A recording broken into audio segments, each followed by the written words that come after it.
Halo, Shalom. Perkenalkan, nama saya Yafet Valenti Velsura, Prodi Pendidikan Agama Kristen. Pembahasan kali ini saya akan membahas tentang hakikat media dalam pembelajaran. Yang pertama, pembelajaran sebagai proses komunikasi. Kata media berasal dari bahasa Latin medius, berarti perantara atau penghubung. Dalam konteks pembelajaran, media adalah alat atau sarana yang digunakan untuk menyampaikan pesan, materi, atau informasi antara sumber, guru, dan penerima, yaitu siswa. Yang kedua, kedudukan media dalam sistem pembelajaran, menyampaikan konten secara visual, audio, dan interaktif untuk memperjelas konsep dan memvisualisasikan materi yang abstrak, mendukung terciptanya komunikasi dua arah yang lebih kaya antara guru, peserta didik, dan materi pelajaran itu sendiri.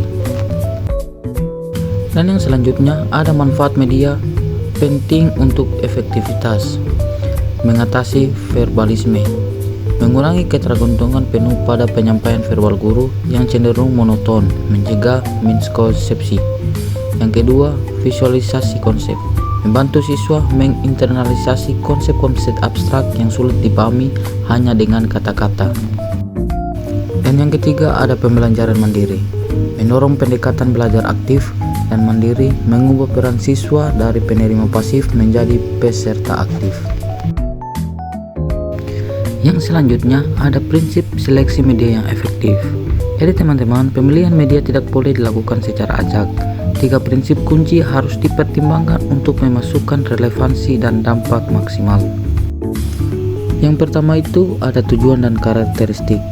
Media harus selaras dengan tujuan pembelajaran yang spesifik dan sesuai dengan karakteristik usia serta gaya belajar siswa. Yang kedua, ada relevansi konten.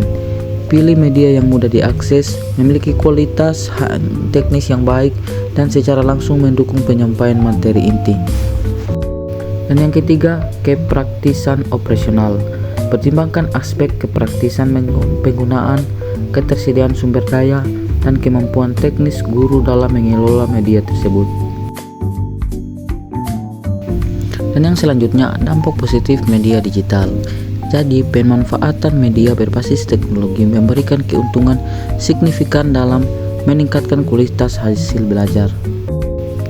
Yang pertama, yaitu mempermudah siswa mengakses sumber belajar yang kaya kapan saja dan dari mana saja, mendukung ubiquitous learning. Dan yang kedua, membekali siswa dengan literasi digital yang penting untuk sukses di dunia kerja abad ke-21. Yang ketiga, mendorong pengembangan kemampuan berpikir kritis, pemecahan masalah, dan kreativitas melalui interaksi digital.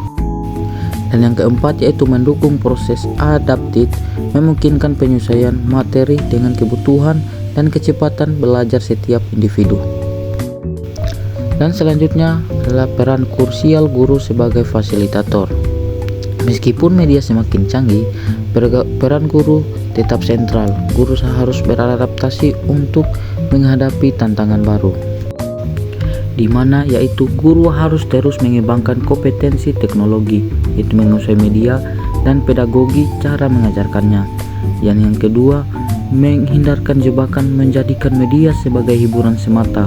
Penggunaannya harus selalu letera pada capaian tujuan pembelajaran yang jelas. Dan selanjutnya ada efektivitas multimedia dalam pembelajaran kompleks. Dalam mata pelajaran dengan tingkat kesulitan tinggi, media berperan sebagai jembatan utama yang menghubungkan materi dengan pemahaman siswa. Yang pertama itu jembatan sumber belajar. Media berfungsi sebagai perantara utama yang menjembatani kesenjangan antara sumber belajar yang padat dan pemahaman siswa. Yang kedua, menghindari jebakan menjadikan media sebagai hiburan semata. Penggunaannya harus selalu letera pada pencapaian tujuan pembelajaran yang jelas. Jadi dari pembahasan di atas, saya dapat menyimpulkan bahwa menciptakan proses belajar yang efektif, menarik, dan relevan dengan kebutuhan zaman.